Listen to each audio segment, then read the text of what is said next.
You are looking at Julian's pronunciation guide, where we look at how to pronounce better some of the most mispronounced words in the world, like this other curious word. But how do you say what you're looking for today?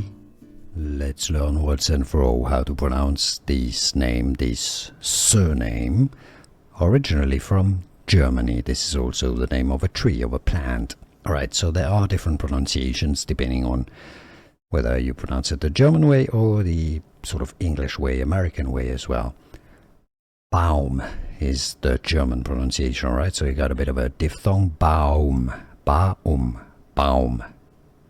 Now, in English, it's more commonly said as Baum, alright, with a long R sound, or at least in the US, in the United States, Baum. So, English pronunciation, commonly Baum, in German, Baum. How do you pronounce it yourself? Let us know in the comments and where you're from, so we learn from you. Thank you.